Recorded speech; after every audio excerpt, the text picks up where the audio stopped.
All right, Doris here. All right, so just want to discuss to you guys a new firearms purchase that I made today. I know it's getting pretty late. This video recording by the time I get done will probably be midnight. Um, yeah, I went shooting today, but I want to talk to you about a new firearms purchase. But before I get around to that, I'm just going to talk to you about some stuff I plan on doing with my old Winchester shotgun here.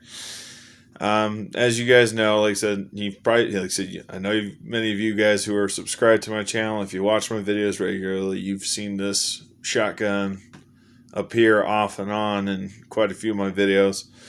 This is my old Winchester Model 120.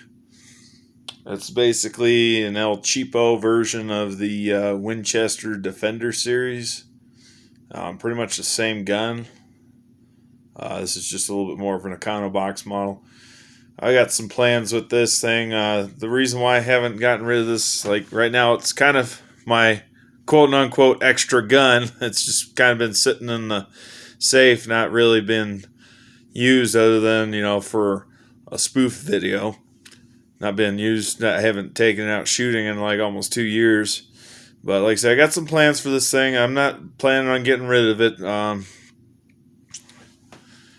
I've got some parts on order. I finally found myself another tube mag extension.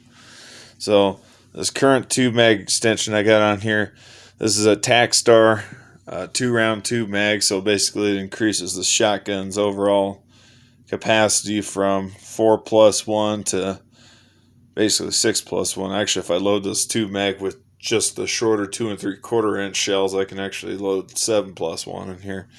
But I found another tube mag extension. It's actually a 3-rounder. That'll be probably coming in within the next week or two. And then I've got a Tacstar, or no, not Tacstar, ATI telescoping combination pistol grip buttstock for this thing. It'll be a similar setup to like my AR-15s as far as the buttstock is going to be concerned, and I've already got the ATI foregrip, so I'll be replacing all this wood furniture with that.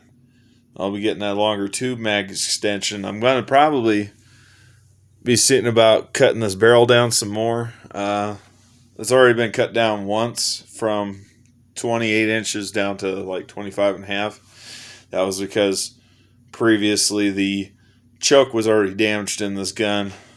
Like I said, prior to me getting this gun, so I had to take it over to Gunsmith and have them basically cut the end of the barrel off and recrown it, put a new beats on it. To be honest with you, they did a nice job, but like I said, this gun's a little too long, and I'm going to make it a little bit more tactical. This new magazine extension, like I said, it'll already have a barrel brace, so like I said, it'll be braced up between the tube mag and the barrel for additional support because it is going to be a longer tube mag.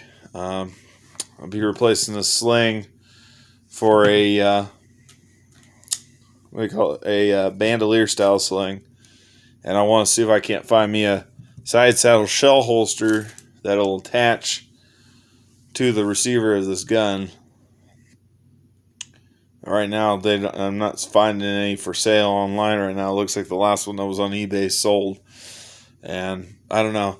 Looking at potentially taking this entire vented rib off this barrel and replacing it with raised iron sights, and looking at getting a heat shield on here. I might mount a tactical flashlight, but that's all down the road. That's what I have planned. Like I said, I don't plan on getting rid of this gun. The main reason is because this actually was my very first firearm I ever owned, so it's got quite a bit of sentimental value to me. And then of course my AR-15, I've done some improvements. This is the Bushmaster. It's a little dirty right now. I haven't had a chance to clean it yet. I just got back from shooting today. We were testing out this Surefire 60-round quad stacked magazine, and to be honest with you, it performed quite flawlessly. I am very, very impressed. This was 149 bucks. Totally worth the money spent.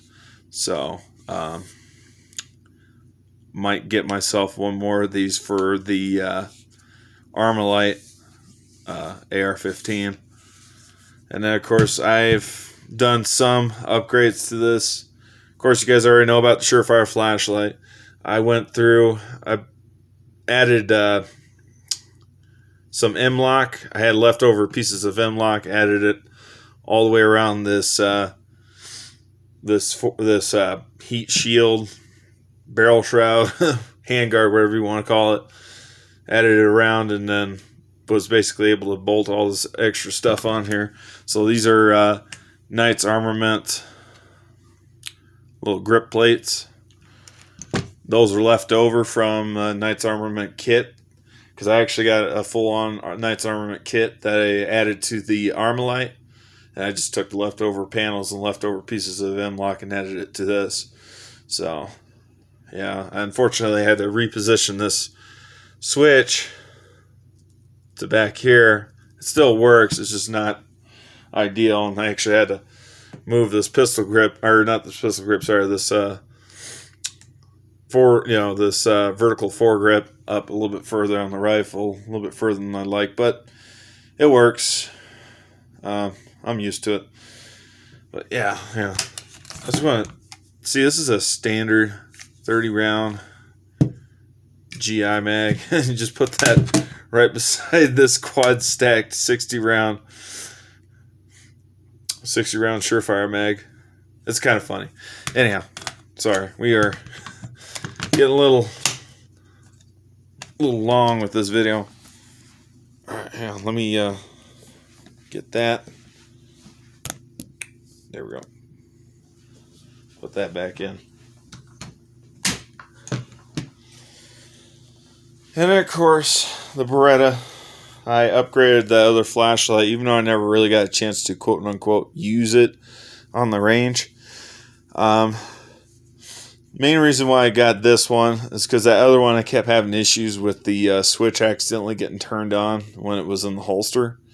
But this one, a little bit fancier, a little bit more expensive.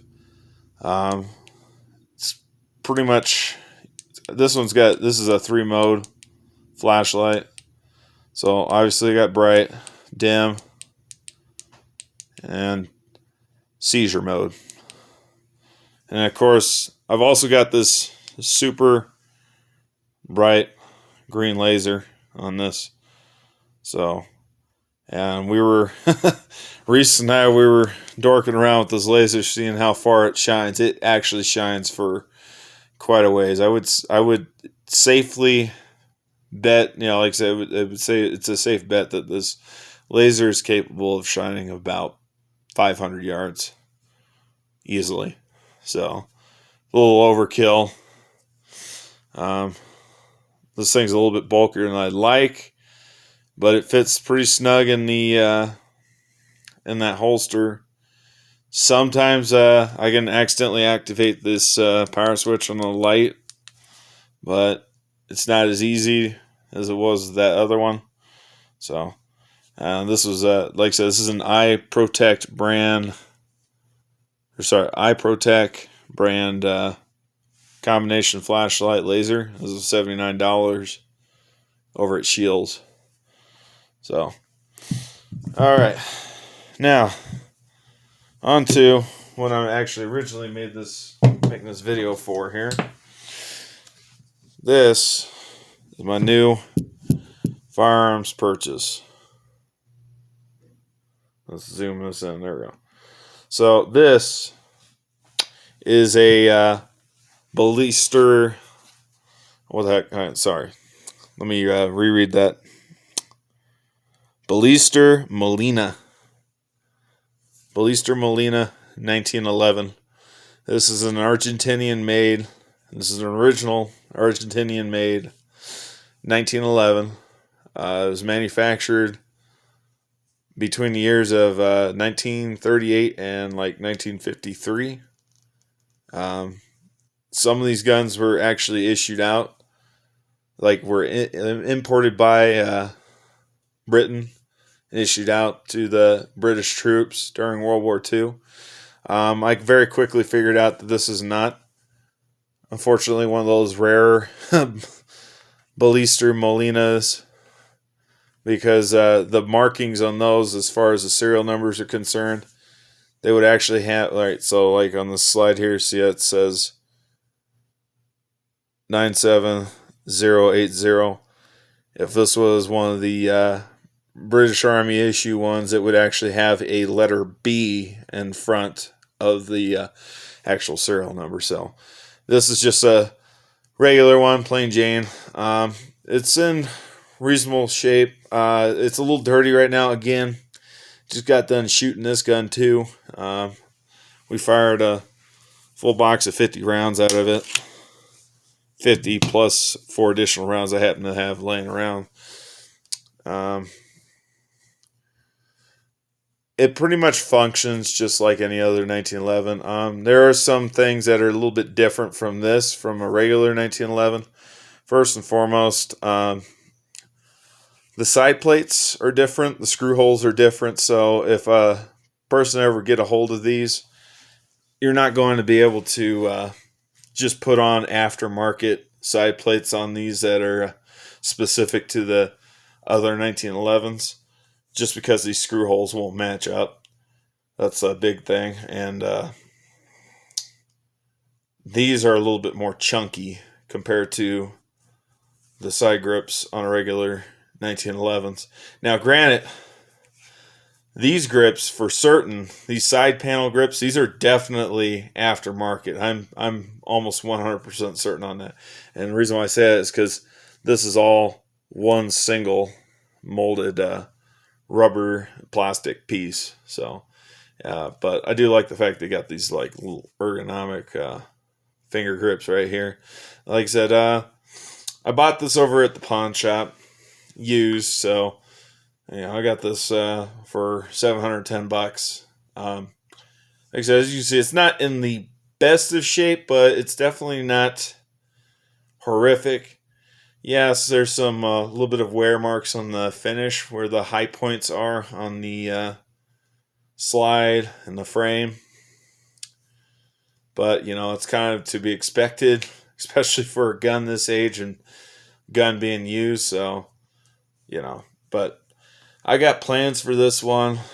I guess first and foremost, all right, I just want to show you something. I don't like those sights. I really do not like these sights. And the thing that sucks about these sights, these are stamped on. These are permanently attached. So if I want to change these sights out, I'm actually going to have to take this to a gunsmith and have them mill those off. That way I can put some aftermarket glow-in-the-dark front and rear 1911 sights on this. Anyhow, back to the gun. So you can see the check ring's a little bit different from that of a regular 1911.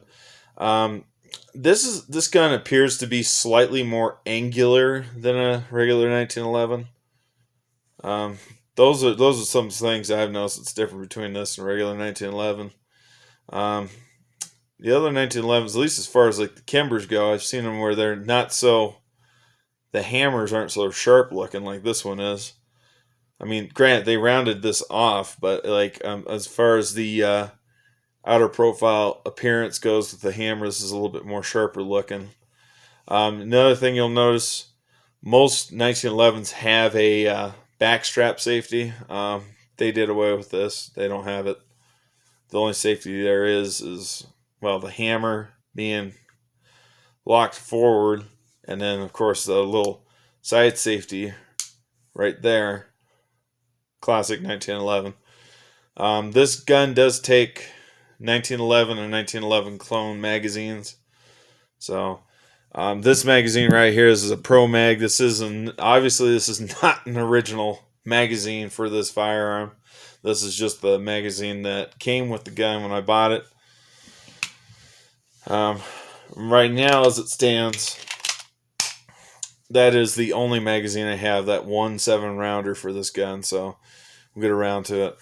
But this gun, as Spent $710 on this, so that officially makes it into, well, I would say my second most expensive firearms purchase.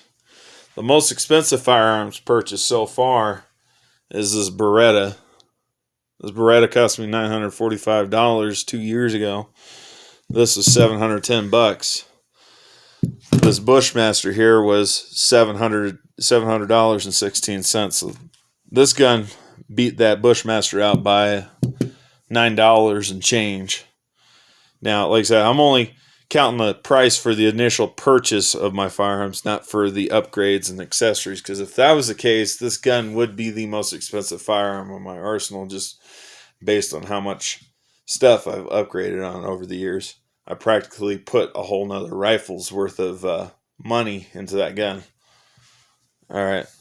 I don't want to nitpick too much on 1911s. The reason why I held off for so long on getting a 1911s because, one, they're super expensive, and two, there's a little bit more high-speed firearms as far as I'm concerned that have either the same firing capabilities as a 1911 or, I should say, in most cases, more firing capabilities.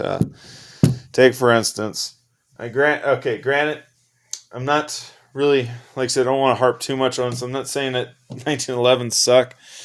I don't want that video to, I don't want this to be that kind of video. Kind of going back to one of Wayne's old deleted videos that he did.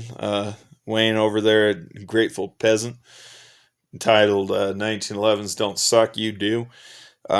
Again, this is not really my personal preference as far as firearms go. At least handguns go. I mean, and by no means is a 1911 a terrible gun. I'm just not crazy about it. Take, for instance, this Springfield XD right here, okay? That has a 13-round magazine in it currently right now. These are both chambered at 45 ACP. This has a capability right now of carrying 13 plus 1. This gun, 7 plus 1. This gun, obviously, double or almost double the magazine capacity of this. And like I said, it's still a much smaller profile. In fact, even more so when I slap this 9-round flush mag in here, and I still got 2 more additional rounds of carrying capacity than I do in this 1911. Again, Beretta, even, like I said, we're comparing full-size frame pistols with full-size frame pistols. These guns are practically the same length. Same length. Pistol grips are about the same height. Granted, this Beretta's got a little bit more bigger trigger guard. And, of course, the tops are going to be, like I said, they're almost on par, but not quite. This one's a little bit more slim. This one's not. And, of course, the pistol grips, Beretta's going to be a little bit thicker just because it's got a double stacked. This gun right here has got a double stacked 17 plus 1 round capacity magazine. So, 17 plus 1, that's 18 rounds right here. Again, 8 plus 1. More than double the capacity. Even though this is 9 and this is 45. Again, like I said, that's one of the reasons why I'm not crazy about 1911s. The other thing that annoys me about these guns here, these are strictly single action only. So, see, I've already pulled the trigger. That means you can't keep pulling the trigger. This Beretta, however, is double action. It's double action, single action. Your first shot will be double action. And then all subsequent shots after that will be single action, assuming you don't hit the safety decocker. That's one thing I like about the Beretta. It's got a safety decocker. This thing does not. again, like I said, this is still a reliable pistol. There's a reason why these things are still in production, even to this day. It's a successful design, but again, it's still not my favorite. I know there are people that have sworn by these, but I figure, what the hell? I buy this because it was within my price range. But anyhow, that's my little spiel about 1911s in general. Like I said, I got some plans of it for this thing. Like I said, the finish isn't in excellent condition, but it's not in horrible condition either. I've seen guns in way, way, way worse condition than this. This is pretty fair, but I have plans of having a gunsmith machining out these front and rear sights, and I'm going to be replacing them with some glow-in-the-dark front and rear tritium sights. And then I plan on actually having this current finish on here. I'm planning on having all this taken off, and I'm going to have this thing get Cerakoted coyote tan, similar color to the slide on this Beretta. Kind of a dark, earthy coyote tan. And the only thing that sucks is that last thing I got to bring up on this gun, real quick before I start dorking around here, make sure she's empty. Yeah. So one thing you'll notice about this gun versus any other 1911, typical 1911 has a sliding style trigger. This one does not. It's got basically a rotating trigger on an axis point, so that's going to make it difficult for me, because the other thing I would like to do is to replace this trigger with a competition trigger. Now, I was going to see about replacing the springs on the slide, but these springs are so damn stiff, I don't think I'm going to have to worry about that slide. I think that's going to be okay, but I just want to kind of bring this gun up to speed a little bit. I'm going to see about locating some 8-round magazines for this thing, and I'll get a Black Hawk drop leg Serpa holster for this thing too. So that's the plans. That's what's going on. Yeah, sorry about this video running on. That's all I've got for you guys. I'm Diorce, and I'm out. You guys have yourselves a good one. Bye-bye.